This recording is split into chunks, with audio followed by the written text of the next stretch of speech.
After all the speculation over will she, won't she, it's now clear Jayalalitha's long-time companion Sasikala will not be sworn in as the Chief Minister of Tamil Nadu today.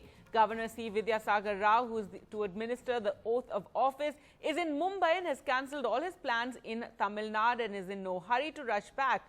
Now, according to sources, he is against any hasty swearing-in ceremony as there is a case pending against Sasikala in the Supreme Court. The centre too is said to be opposed to Sasikala's elevation till the disproportionate assets verdict comes in. The Supreme Court is expected to deliver that verdict next week. A petition has also been filed in the top court seeking to put on hold the swearing in of Sasikala till the verdict. So Sasikala's swearing in ceremony has been put on hold even as preparations continue.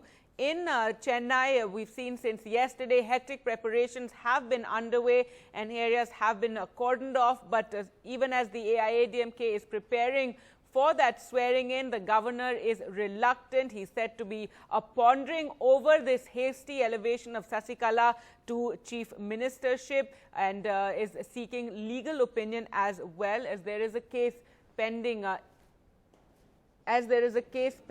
in the Supreme Court. That verdict in the disproportionate assets case is expected next week. Let's go across to Uma Sudhir now for more. And Uma, so what are you hearing? The governor not rushing back just yet, though preparations there in Chennai underway.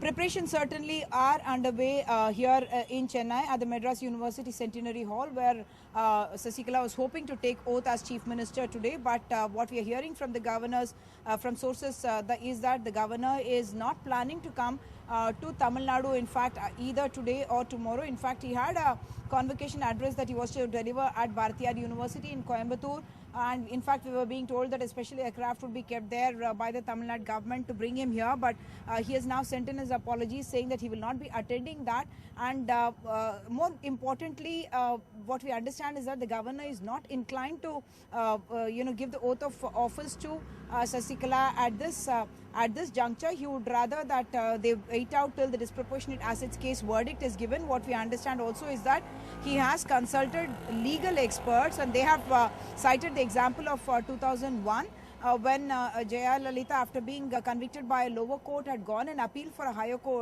court, and in between filed nominations at 4 places in 2001, and those nomination papers were rejected because she had been convicted and then gone and appealed to a higher court, and then she had taken oath to office also, and subsequently the Supreme Court had asked questions about why the hurry to take oath as Chief Minister when the case is still pending in court.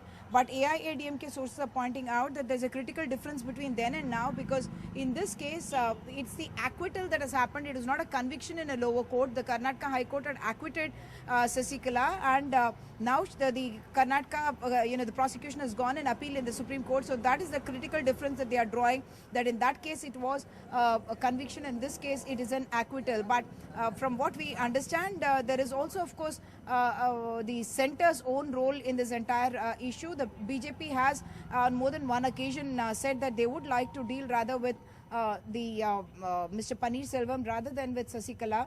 And also politically, I would think the sentiments that are reflecting from the ground, that is something that any opposition party perhaps would want to utilize or exploit, because not just on social media where the hashtags not my CM and TN says no to Sasi have been trending.